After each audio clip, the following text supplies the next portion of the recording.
I don't know if it makes a difference. Oh, yeah, I can hear it does. But both of these in different ways, especially the solar geoengineering, were kind of taboos, that there was a real idea that we shouldn't work on them. And so it was kind of a cottage industry where in different universities, individual people pushed to do a little bit of this work, but it never really came together as a field. And the thing that really has been happening at UChicago, I give a lot of credit to Paul Alivisatos, now the president at UChicago, of really saying that it was time to try and build this as a field, where what we mean by climate engineering is something that, climate systems engineering is something that pulls together these kind of mid-century ideas of systems engineering, of thinking systematically about inputs and outputs, causes and effect, uncertainty propagation in some engineering sense, and thinking about Earth system science and kind of the intersection of those two being climate systems engineering.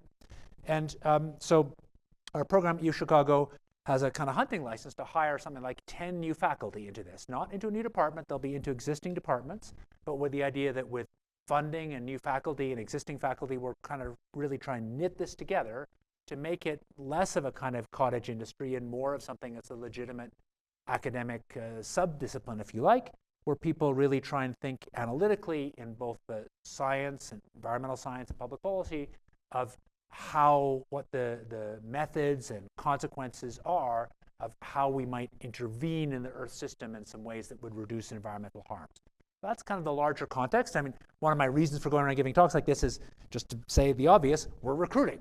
So really eager to pull people in, and actually really excited to have people who have not worked on these topics before, but have some interest and disciplinary background to do it, because some of these fields have been quite tight little in-groups, and the idea is if we're going to get serious, we need to broaden it out a lot. And I think that's actually happening, but the UChicago program, I hope we're accelerating that. So I'm going to try and cover both carbon removal and solar geoengineering. There's a lot to cover, and I'll come down to a little bit of physics. The stumbling towards a better climate is some ideas about how to put the two together. So with no further ado, I think if you think about the kind of causal diagram of what is the root of the climate problem, I think it is well described this way. So this is the simplest version. This is the next simplest version. So economic activity drives carbon emissions. Carbon emissions, the amount we emit each year, builds up into concentrations. To a good approximation, concentrations, the amount of CO2 in the atmosphere is the integral of emissions. It's not quite, but let's think about it that way. The concentration, any given time, the atmosphere responds to the amount of long-lived, well-mixed greenhouse gases. I'm going to talk mostly about carbon dioxide. And so the carbon dioxide concentration causes some climate change, and the climate change causes human impacts and environmental impacts. So if that's the causal chain, there's 4 different ways to break the chain. And that's my point of thinking about kind of 4 dimensions of climate. So the first, and in many ways most important, is we can decarbonize the economy. We can shift the energy system that drives human industrial civilization away from fossil fuels to non-fossil sources. And there's no question that we can do that. I'll say a little bit about that now. And you may think, my guess is most of you think, and your first glance this diagram would tend to confirm it, that this is a pretty depressing story. So this is a diagram of actual emissions of carbon dioxide. And to first order, they've more or less gone up linearly. And they've gone up linearly since 1960. And we've had lots of talk about climate change and lots of treaties. And to first order, it looks like not much is happening. And I used to give talks where I would, maybe in 2010, where I would say that despite all the speechifying and people saying they're going to obey the Paris Treaty or whatever, nothing really was happening. I think that while the diagram still looks like this, this is not a correct representation. I think, in fact, it is quite likely that this year or the next year will be about when human emissions of CO2 peak. And I think it's not completely obvious from that graph, but I think there are good reasons to believe it's true. There are some ways in which this is a very different world with respect to decarbonization than just 5 or certainly 10 years ago. Let me give you a couple examples of that. One is this one at the top, that the spending on clean energy, basically solar, wind, electric vehicles, and a bunch of other stuff, that spending is now $2 trillion a year, almost precisely 2% of the world economy. And just in like 2013, it was 200 and some billion. So it's expanded, and a lot of that just in the last few years. It's just stunning. I also, it's always kind of refreshing when you've been in the field a long time, you get wrong about things. I used to be very skeptical about how quickly solar power would move. It always seemed like a great idea, but I always was doubtful that solar power would really be a cheap way to decarbonize. And that has changed completely. So last year, the world installed roughly half a terawatt of solar capacity, DC capacity. And for context, that's capacity, which isn't the amount of power produced because the sun isn't there all the time, but all of human society uses as primary energy something, I don't know the current number, but let's call it 15 or so terawatts. And the decrease in the cost of solar is the biggest thing that's happened in the energy world in my whole kind of 40-year career. It's just stunning. So to put this in numbers now, the biggest solar plant built last year was a single 5 gigawatt installation in Western China that was built at a cost of 60 cents an installed watt. And the costs are just going down. And that last quote I give you is the AC watt, including the DC AC converters and everything. So it's just stunning how cheap it is. So it's now true that you can go to sunny places and build giant solar installations, and that's the cheapest electricity you can make without any subsidies at all. It's just a completely different world than it was just a few years ago. Cement emissions, one of the big ones, went down last year. It's very likely that coal peaks in the next year or so and gas peaks before the end of the decade. So this really is different. So just one last piece of context, because I think, I think maybe especially today, it's good to try and have some positivity. Obviously, I could be wrong. Maybe emissions will keep going up. But I think, to be clear, most both commercial forecasting entities and the other formal forecasting entities expect emissions to peak about now. Emissions in all of North America and Europe are going down pretty fast. Chinese emissions are beginning to go down. India is still going up. But when you add them all up, it really looks like the peak is about now. And that is, it's important to sort of put that in a really big context. So it's now roughly a quarter of a millennium since Watt invented this or improved the steam engine by a factor of 3. And what was that steam engine used for? The first Watt steam engine, its first commercial application, was pumping water out of coal mines. You can't think of a better definition of a chain reaction. It's like you build this thing that burns coal that allows you to mine coal better, and then there you go. So it's a quarter of a millennium since that really kind of igniting the fossil-powered world that we have. And now, I think starting in the next couple of years, you will see emissions begin to go down, not as fast as lots of people, environmentalists like me, I'd like them to go down faster, but they will start going down while the economy keeps going up and population goes up. And that really, I think, is one of the big turning points in this long climate fight. It does not mean the climate fight is over, because warming is proportional to cumulative emissions. There's one fact to know about climate, it's that warming over this century is, to a very good approximation, proportional to cumulative emissions. So the moment you stop emitting, more or less, the climate stops warming up and stays where it is a good way to think about it. That's not precisely true, but it's close to true. So obviously, we don't stop climate change by stopping emissions rising.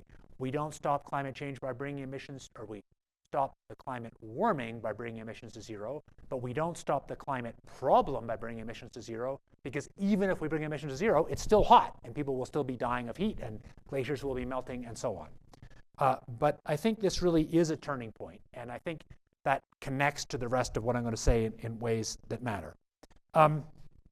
So the next thing you could do is you could take carbon out of the atmosphere, which breaks the link between emissions and the accumulated concentrations. One way to think about it is you're like building the time machine. If all you can do is cut emissions, you can never go backwards. But if you can take carbon dioxide out of the atmosphere, you can go backwards in time to lower CO2 concentrations. And so there are some ways in which carbon removal looks like just a substitute for decarbonization, and while emissions are positive, there's a sense in which that's true.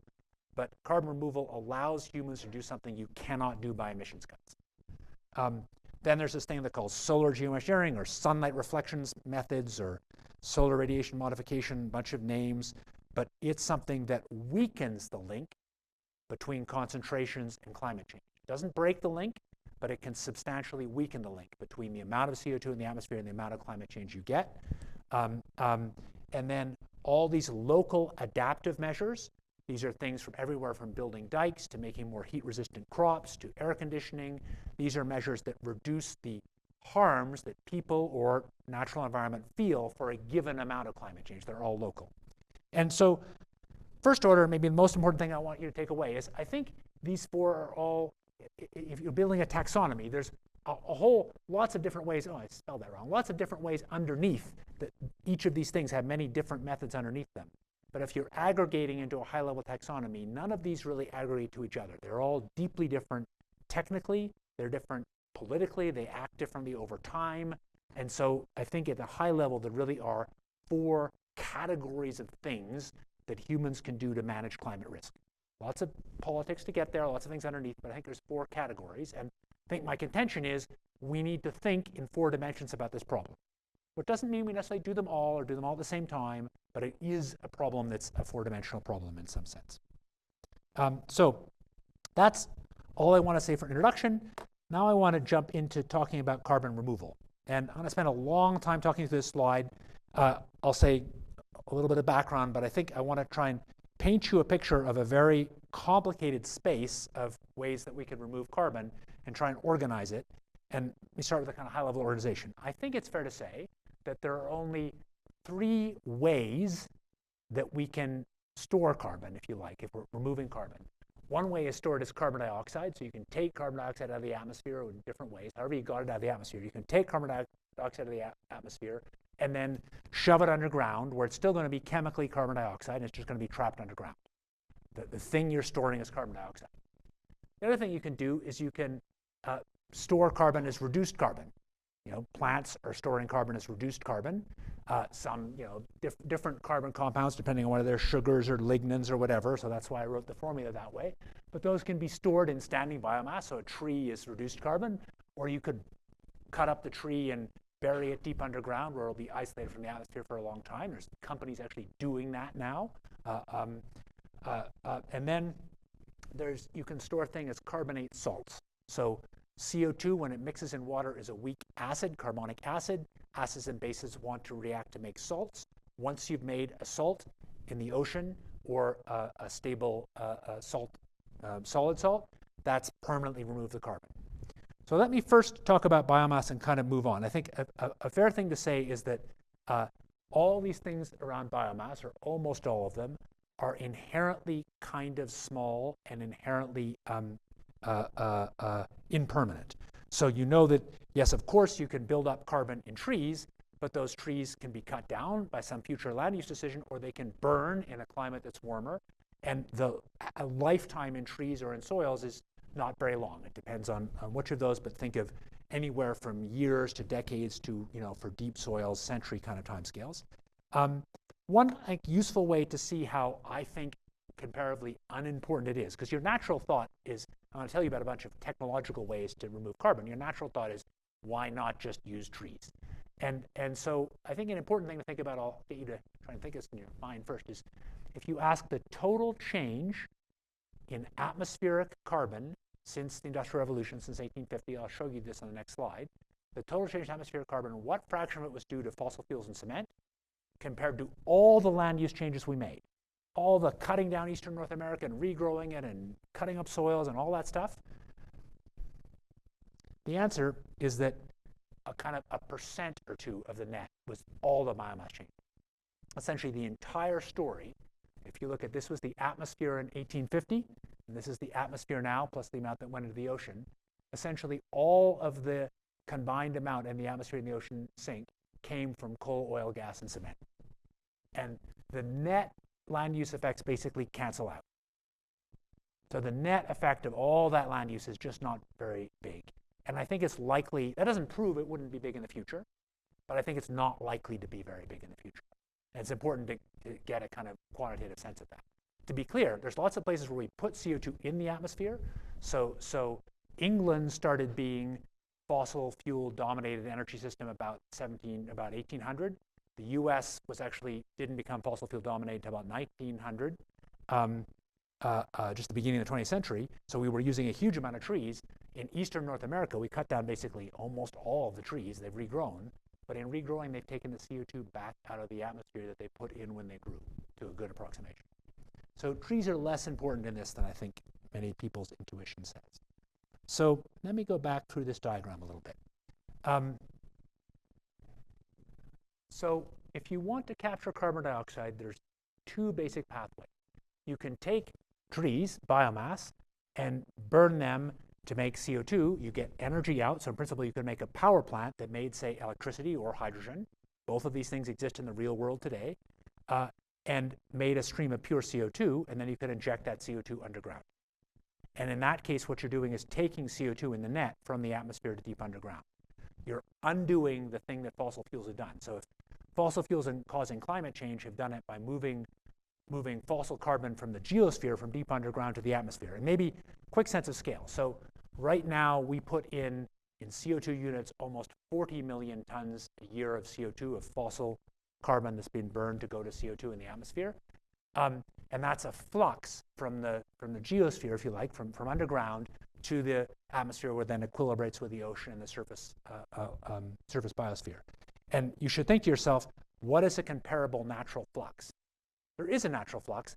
CO2 comes out of volcanoes, CO2 outgasses in different ways, and that natural flux is about, switching units, is about 100 million tons C, so 300 million tons CO2, round numbers. And that natural flux would have been balanced by weathering before humans started to mess with it. So if you're doing this, you really are pulling CO2 out and putting it deep underground. And happy to answer questions. People often think, how could you shove a gas underground and have it stay there? But the bottom line is, you can. The oil and gas industry has huge experience with this. This happens at large scale around the world. There's no big mystery about it. Once you've got compressed CO2, that's 100 bar CO2, that's a basically compressed fluid, putting it underground is something that can cost as little as $5 a ton. And this is happening in the real world, has happened for a long time. The hard part is up here. Biomass with capture is limited by the fact that biomass is always low density. It's hard to transport. It's true it has a bunch of energy in it, but it just never turns out to look as good as you thought. I was one of the very early people to publish on this. I was excited about it. I pushed it in the IPCC. It's happening, but I think it's never going to happen that much because you quickly end up having big land use impacts of making more biomass. Direct air capture is this idea of just mechanically capturing CO2 from the atmosphere. This is where I founded one of the companies. I'm not involved anymore, but I founded one of the kind of two leading companies on this topic. I think there's no question it's possible. This is all about what it costs. It's just an engineering question of what it costs.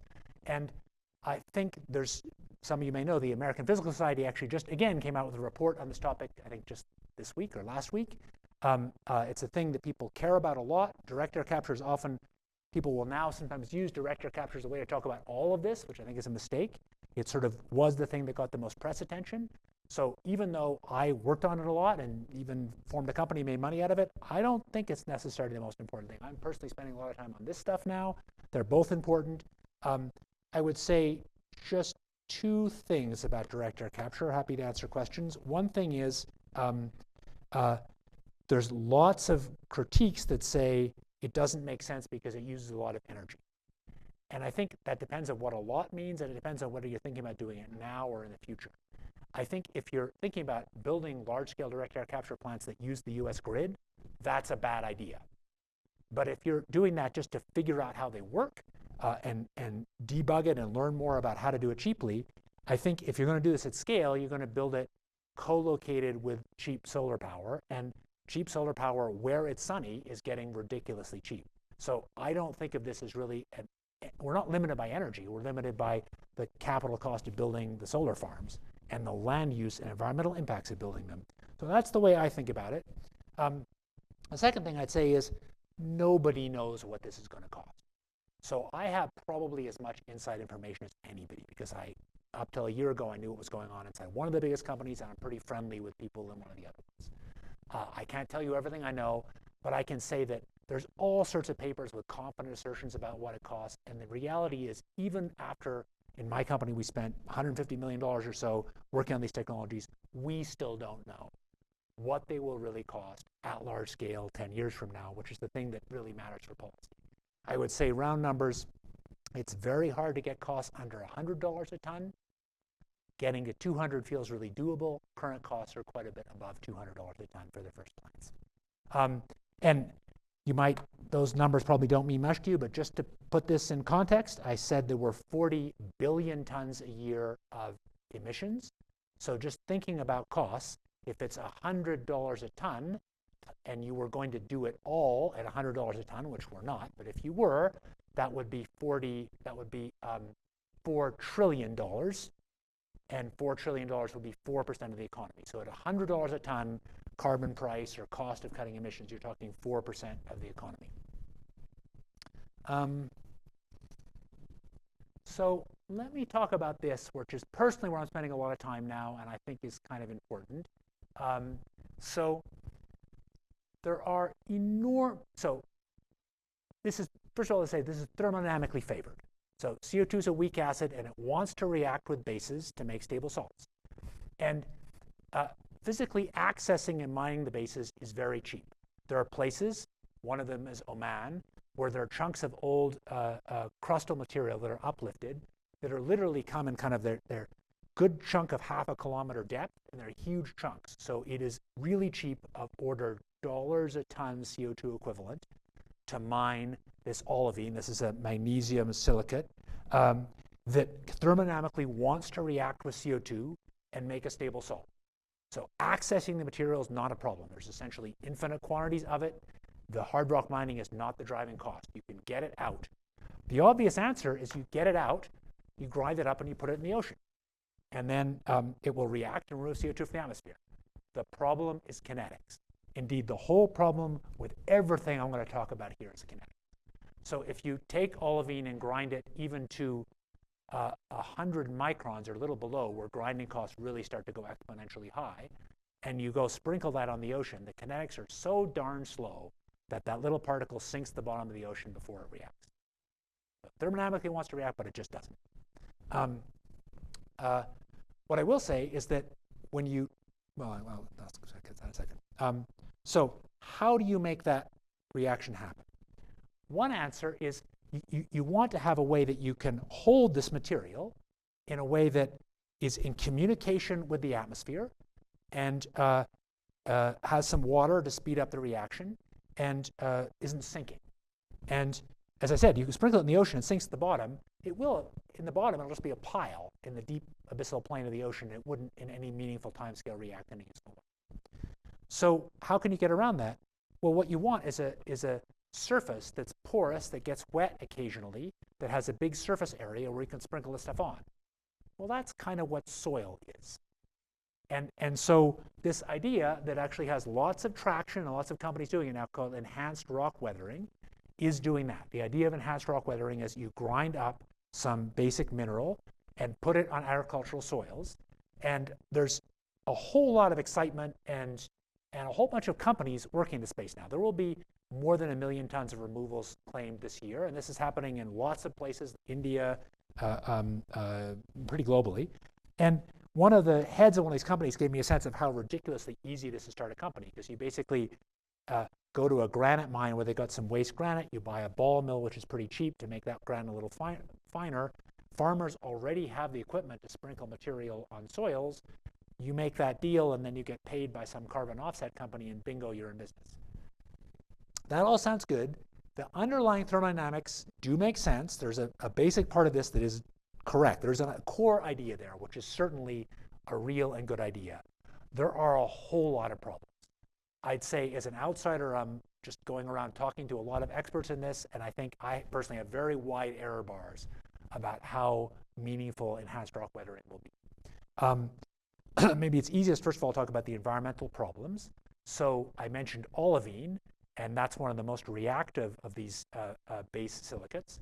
Olivine has a lot of other metals in them, including chromium. If you put olivine into agricultural soils, you're going to build up chromium and other metals in the soils with really bad consequences. And there are people studying and beginning to look at that in some detail now. Ben Holton's group at Cornell has done agricultural studies at some scale. So there's a bunch of issues that are environmental issues. There are also deep analytical problems. This is where maybe people in the room can think of clever ways to do it, in actually measuring the weathering rates. So people who are either academics or people in the companies, and this is kind of collapsed. Like this topic, things are moving so fast that people are walking out of their laboratory, literally, their academic post to just like be involved in this, because there's this kind of excitement that we can solve the climate problem. And there's some big academic groups, so you can't quite separate the business from the academics. So people who believe this works have all these statements. But other academics who are very skeptical have very convincing reasons why the measurements may not be correct. And so my view is that I'm trying at U Chicago to pull in geochemists and other people and look at this. There are other pathways that might make it work better.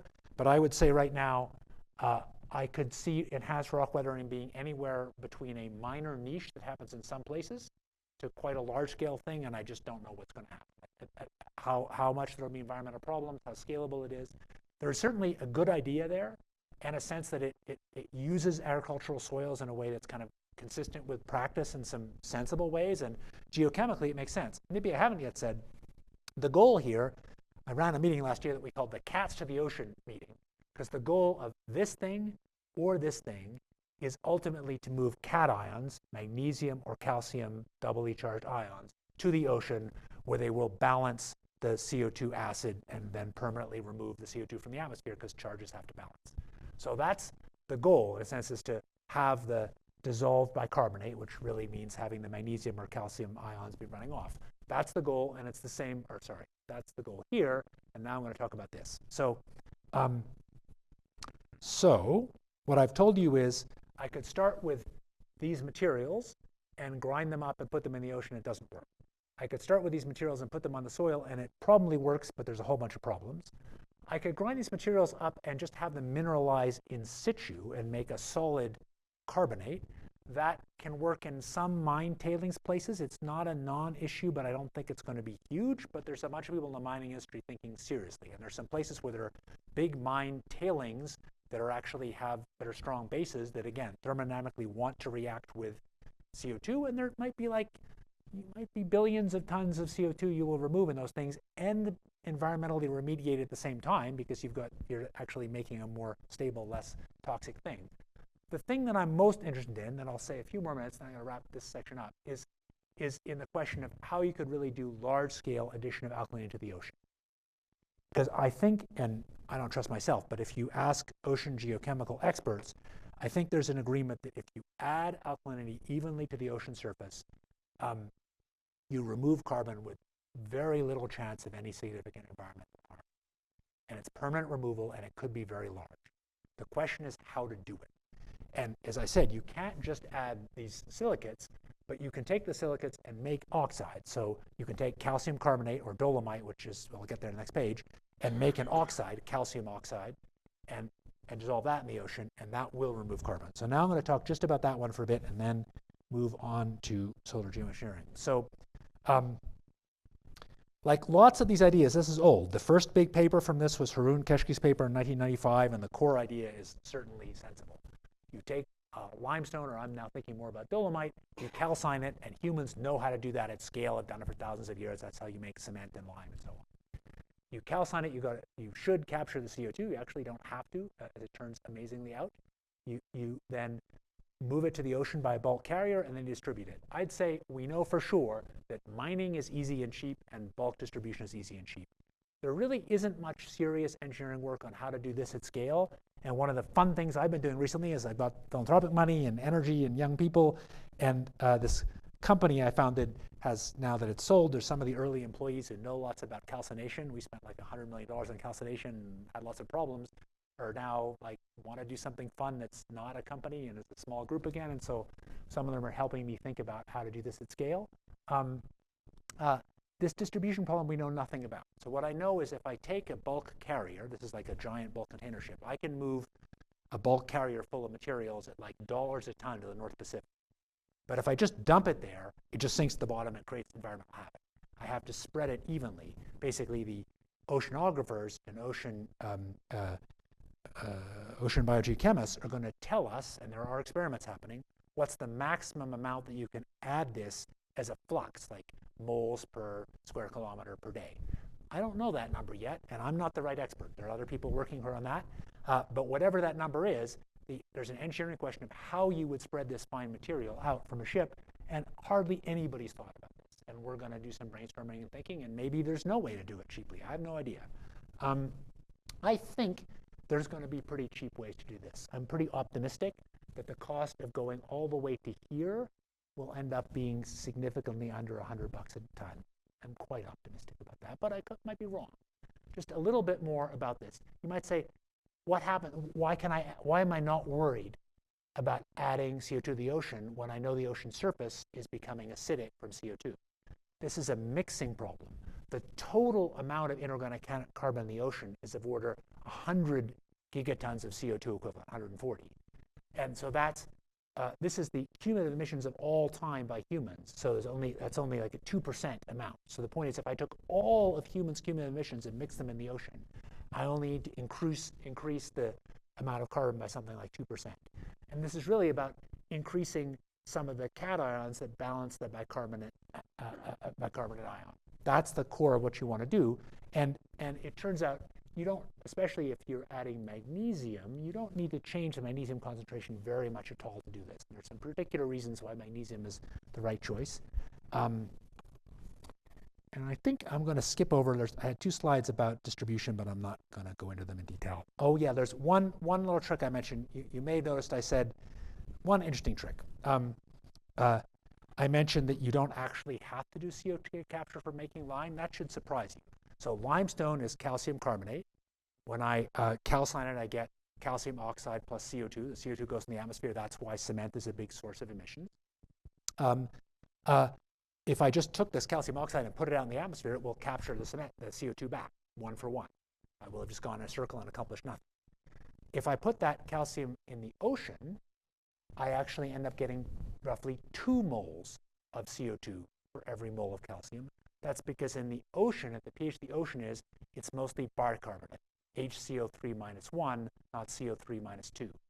And so I've got almost 2 moles. And so that means that everything is sort of a factor of 2 easier if you're doing this in the ocean compared to, say, what the company I started worked on. That's what I want to say about carbon removal. And I'm assuming we're storing up questions, but I wouldn't mind a little interruption for questions if people want. I'm going to jump into solar geoengineering. Okay. This is actually from Dave Fahey's group, I think, did the slide. This is a slide that tells you about all the different ways to do it. I'll talk through them very quickly. But all these ideas are how to deliberately make the Earth a little more reflective. That's not quite true. All of these ideas, that are in fact the mostly practical ones, are how to make the Earth a little more reflective by building some giant shield between the Earth and the sun. This is, I think, ridiculous in the next half century, but it's not necessarily ridiculous in the half century after that, given the way things are moving.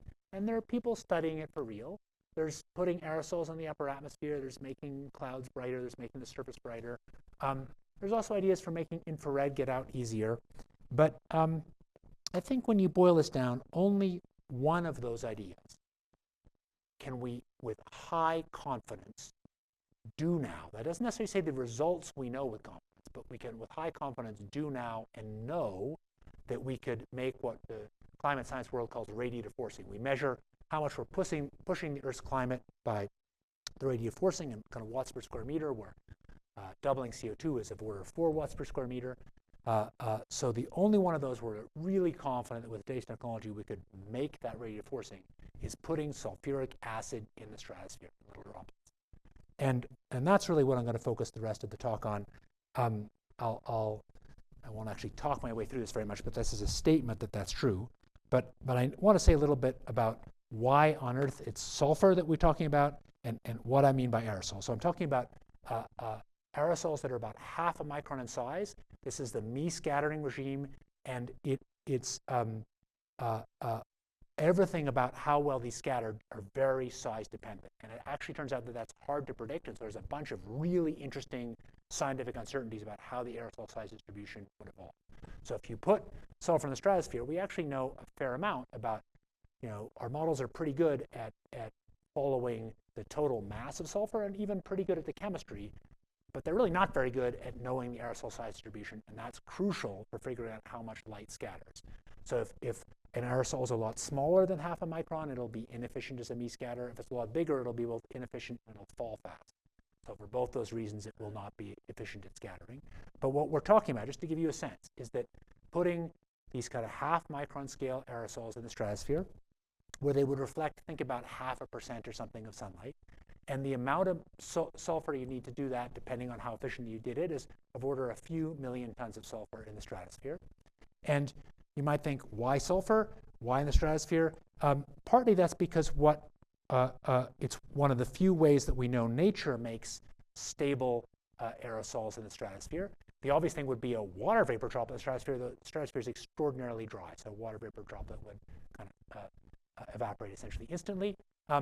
The stratosphere naturally has sulfur aerosols in them, both because of volcanoes, which probably most of you know, but also from sulfur that comes from certain kinds of marine life and is in a stable sulfur compound, dimethyl sulfur, that makes it to the stratosphere and then oxidizes. So that's the natural kind of aerosol, or most of the aerosol in the lower stratosphere, and that's why people think about it. It's also true that humans have an immense experience with sulfur as a pollutant. And the good side of that is we know a lot about, we know a great deal about the consequences of sulfur aerosols, which are harmful. But the point is, we know how harmful they are in some detail because we have this huge experience with sulfur aerosol air pollution, and also with sulfur aerosols as agents that make radiative forcing. So I'll show you, just for fun, a little video that gives you a sense of how these things might move around the atmosphere. So this is an easy way to kind of visualize the way the atmosphere is working. So this is a model where we're imagining, you could imagine an aircraft sort of flying back and forth here at 20 kilometers, injecting something. This is just passively watching the way materials in the stratosphere move.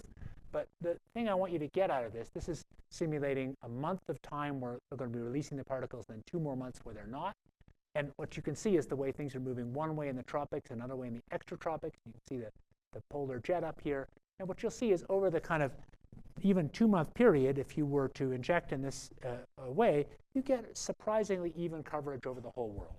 And so there's some important lessons from this. Number one lesson, kind of jumping to the politics I want to get to at the end, is you can't confine this to one nation. So if one nation tries to do this, it will inevitably go somewhere else. The 2 hemispheres are actually reasonably independent, not completely, but reasonably independent, but you can't confine it to one place. The other thing to say is it's actually not that hard, especially if you adjust it with feedback, to get a pretty even distribution. There's been lots of attempts to show that. I'm going to skip ahead because I'm going a little slow, but I want to show you one thing that really is captures how my thinking, and I think the thinking of a lot of other people in this field, has changed. So I'll pause a second to say, there's something that ought to seem pretty horrifying about the idea of putting sulfuric acid, which is a pollutant that we know kills people, into the stratosphere to try and protect against another pollutant that we know is a problem, CO2. When I used to give talks about this, many of us, I used to talk about how deeply uncertain and risky this is, and there are ways that it is uncertain and risky, but I think we exaggerate that to some extent. Part of it depends, of course, on how much we do. So what is this? If you did suddenly a huge amount of solar geoengineering in just one hemisphere, we know you have bad outcomes. But I think that, in fact, if you did a relatively small amount, that would be slowly ramping it up to, say, add 0.5 degree of cooling late this century. So maybe the world will be warming up to, say, 2.5 degrees, and we'd be turning that from a world that warmed up to 2.5 to a world that just warmed up 2 degrees. If you did that, we could do that with as little as something like 1 million tons a year of sulfur. And I think there's ways in which we know a lot about that would do. We have this deep history of studying these things, and humans have put as much as 70 million tons a year of sulfur into the lower atmosphere as pollution. We know that. It actually kills millions of people a year even today, but it means we know with current models, environmental science and climate models, we know a lot about the way these things perform. Not everything, there's still lots of uncertainties, but I think it's unlikely there are enormous unknown unknowns because we've observed what volcanoes have done, we've observed what our own pollution has done, we have this long history of atmospheric science to build on. I'll say one thing that again shows how thinking has evolved. When a lot of work on this first started in the late 90s, when Ken Caldera and Bala Govindasamy did the first climate model studying solar geoengineering, their inclination was to prove how unequal it would be. Indeed, Ken and I were kind of standing up in a conference, and somebody was over-promoting, we thought, solar geoengineering. We said, yes, of course you can lower the average temperatures, but it'll be very unequal. You'll make some areas a lot worse off. I wrote papers saying that. We all thought that. And now, more than a quarter of a century later, with a lot of different climate models run in a lot of different places, I think it's clear that need not be true. You could make it unequal, but I think it's clear that if you do these pretty even distributions of aerosols, you get pretty even results. So here's one example. This happens to be a paper I wrote or co-authored, but there's a whole bunch of other papers that say different versions of the same thing. But I'll show you this one because I think it's a particularly nice example. This is with a very high resolution climate model that's better for some extreme events. And it was also done by the Geophysical Fluid Dynamics Lab. Gave Vecchi, a lead scientist there, who had never worked on this topic before and just did a clean first try experiment. And we analyzed it using some standard methods that the IPCC had used, so we weren't cherry picking. And we focused on 4 variables that are widely agreed to drive climate impacts: average temperature, extreme temperature, kind of hottest hour of the year, precipitation minus evaporation, which is availability of water, and maximum precipitation over 5 days, which is basically a measure of flood risk. So we looked at all those things, and then we color-coded them for whether or not they move things closer or farther from pre-industrial. So we called it moderating climate change if it moved things pre-industrial, towards pre-industrial, or exacerbating if it moved it away. And then we did this color coding, and then we color coded by statistical significance. And the big lesson that feels like an oversell is that none of the points have statistically significant exacerbation. I doubt if that will be true in a real way. Here's a different model done with a slightly different way that actually shows some exacerbation, although in fact these is all places where it gets wetter in arid regions. But there's a bunch of different versions of this. But overall, looking at a range of a lot of different climate model results, I think the broad statement is true that if you do hemispherically balanced, pretty evenly distributed solar geoengineering, you get, compared to what we used to think, surprisingly even results of reducing climate risks.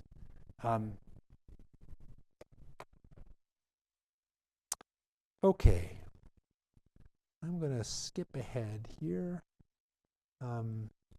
Yep.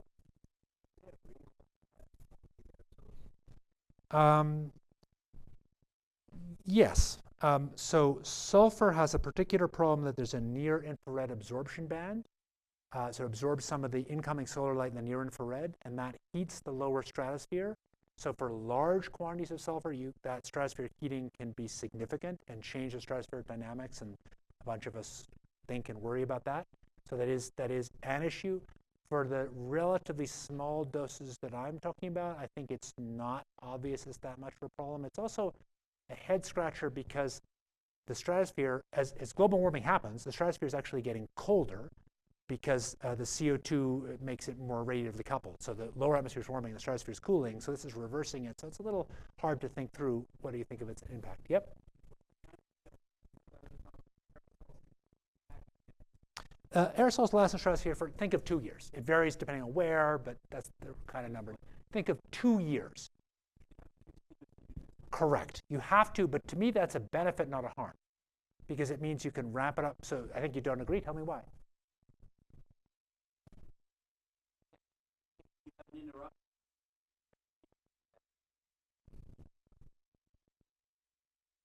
Yes, that's true. Yes, that's true. But to me, if I was asked, pardon? Well, that's absolutely true. Although that's true of all sorts of other things humans depend on. So what time scale would you like it to have? No, I think I'm serious. Yeah, I'm thinking about this as solving the problem. Yep.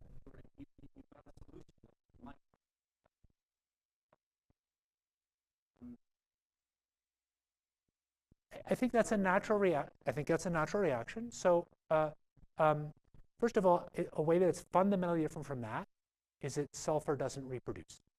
So we know for sure. So many people bring up this analogy, and that analogy really doesn't work. So there's 100 of these. The very first big meeting we had at NASA about this 20 years ago, we used marmots, and we all thought of these things. Get it? But if you stop putting sulfur in the stratosphere, we know it goes away in 2 to 3 years. Second, we don't have a lot of alternatives. People are actually dying of heat now. And we know a lot about how this works because, well, actually, let me jump ahead to that. I'm going to skip a whole bunch of this, but I want to come back to what time scale is right. Yep. Think of it as 0.5%, round numbers. That kind of number depends on how much you do, but that's the right kind of number. But I think this question of if you could design, I mean, we can't, but if you could design any solar geoengineering scheme you wanted, and you wanted to have a time constant, what would you want? To my mind, you wouldn't want it to go forever, because you want to be able to stop if you don't like it. And you wouldn't want to have a time constant of 1 second, because then if you stop for a second, and actually 2 years is pretty good, because if some person stops, you could start another system then. And actually, there's a lot of integration, so you don't see the effects very much at the scale. So I think actually, by chance, 2 years is kind of what I would want if I was designing it. Yep.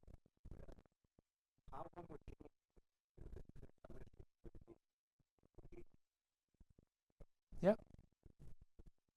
How homogeneous can it be, or? I would think you would have to worry about.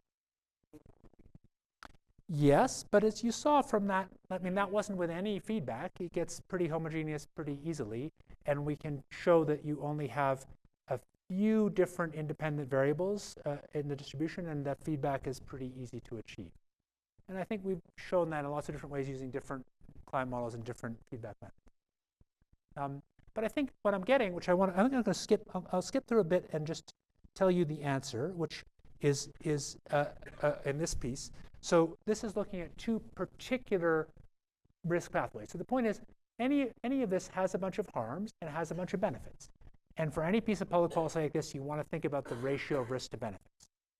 And so one particular pathway is you can calculate what the harm reduction is in reducing heat. And so there's actually now really good heat epidemiology that allows us to do a pretty good job calculating what the heat impacts are of climate warming.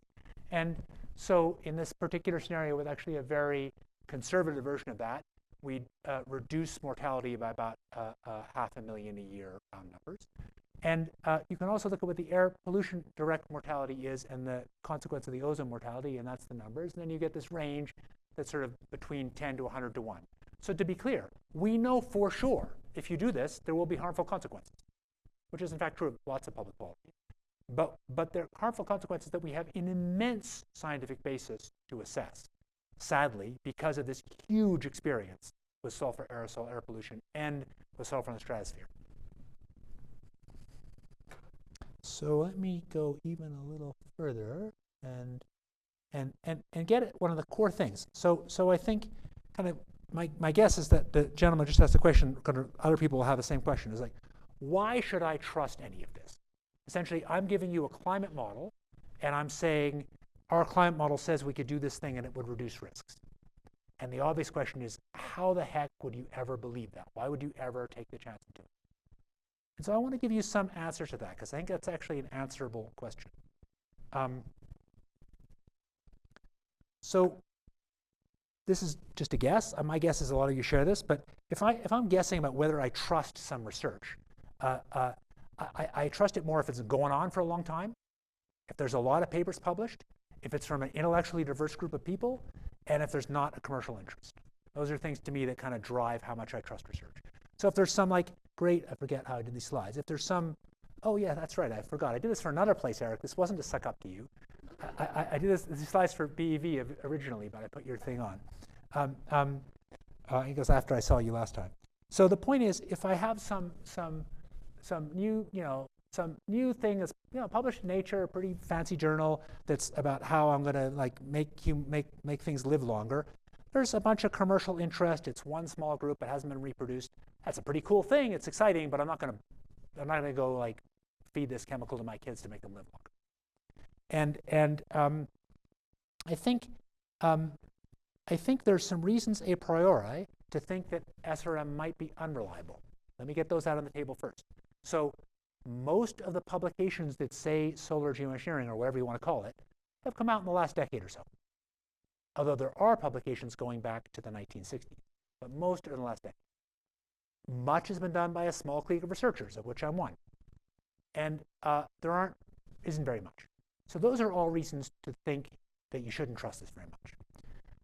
But that's kind of assuming that this is like a new piece of science. But I think the big insight here, and the reason to trust it, is this isn't a new piece of science. It's actually simply applying some existing science that there's this giant background on. So to give you a sense, the actual ideas even of SRM go back a long, long time. And if you think that the scientific community was, I think, in a healthy way, biased to find mistakes, so it's now been 27 years since Ken and Bala published that first paper, there's been a huge effort to show how it works. And I think it's not an exaggeration to say there is not a published paper that shows that balanced moderate SAI produces quantitatively large damages compared to benefits or highly unequal answers. It might do that, but this is after a quarter of a century of people having a chance to show that and not. And I also think it's useful to think about how long we've known some of this. So this is the first review paper about stratospheric sulfates, stratospheric aerosols. And when you read it, like a lot of stuff feels kind of consistent with what we know now, and it's published in '61.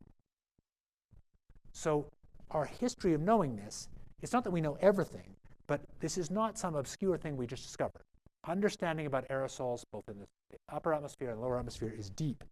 Aerosols are central to climate, and there's an immense body of research, probably, I'm guessing, tens of thousands of papers about the way aerosols and climate interact over a long time, and about what the harms of sulfur are. And for that reason, I think that's the reason I think to take this seriously, not because some scientists came up with this crazy scheme, but because the crazy scheme is really something that, in some level, humans are already doing it. We're just calling it something different. After all, we already are today cooling the Earth with sulfate aerosols by pollution. And we have an immense body of science calculating how much we're cooling them and why, and what the consequences are. This is essentially trying to do it in a more clever way, but again, in a way that we know something about for background. And I'm realizing I've gone on too long, probably should wrap up soon. So I'll say one last piece about how to fit these things together. So I'm happy to take more questions, but that's all I'm going to say now about solar geoengineering. I promised a last section, which is about how to fit the bits together. I'll go through that quickly.